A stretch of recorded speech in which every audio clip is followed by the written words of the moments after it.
Pukul 19 waktu Indonesia Barat.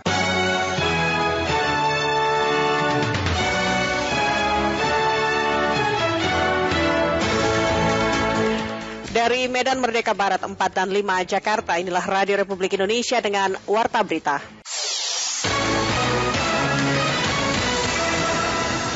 Sementara itu, Menteri Kesehatan Budi Gunadi Sadikin memastikan vaksinasi COVID-19 pada anak usia 6 hingga 11 tahun akan dilaksanakan mulai 14 Desember 2021.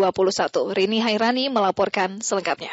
Tentang vaksinasi COVID besok, efek pada anak dan kesiapan nakes. Presiden Joko Widodo akan meresmikan vaksinasi untuk anak-anak usia 6 hingga 11 tahun pada Selasa 14 Desember 2021. Itu disampaikan Menteri Kesehatan Budi Gunadi Sadikin dalam keterangan pers secara virtual usai hadir dalam rapat terbatas evaluasi PPKM Senin 13 Desember 2021.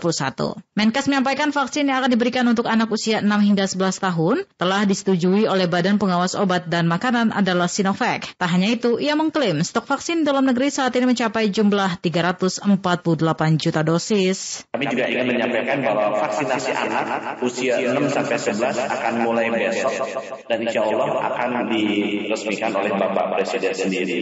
Vaksinasi vaksin yang diberikan untuk anak umur 6 sampai 11 yang sudah disetujui BPOM sampai sekarang adalah vaksin Sinovac.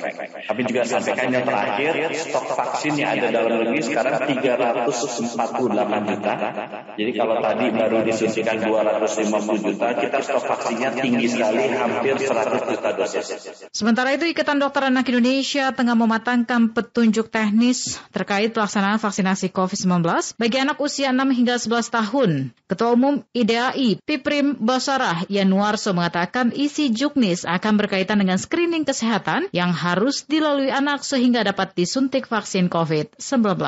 Ini kan besok rencananya kick off ya dari Kemenkes ya terkait vaksinasi COVID ini. Kami sedang membuat juknis yang lebih matang lagi, terutama terkait dengan screening ya, karena ada periksa tekanan darah dan sebagainya. Ya, nanti kalau sudah siap melibatkan upakat terkait, kita akan keluarkan rekomendasi dari kami terkait pelaksanaan vaksinasi COVID, khususnya screeningnya di lapangan seperti apa. Ini kaptennya adalah Kemenkes dan pelaksanaannya kalau saya baca ini seperti vaksinasi pada kakak-kakaknya yang usia 12-17 ya, dilaksanakan di puskesmas ya, namun bisa juga di sekolah ya. Pelaksanaan vaksinasi terhadap anak-anak akan dilakukan secara bertahap. Tahap pertama, vaksinasi dilakukan di provinsi dan kabupaten kota dengan kriteria cakupan vaksinasi dosis pertama di atas 70% dan cakupan vaksinasi lansia di atas 60%. Hingga saat ini sebanyak 8,8 juta jiwa di 106 kabupaten kota dari 11 provinsi yang sudah memenuhi kriteria tersebut, yakni Banten, Daerah Istimewa Yogyakarta, DKI Jakarta, Jawa Barat, Jawa Tengah, Jawa Timur, Kalimantan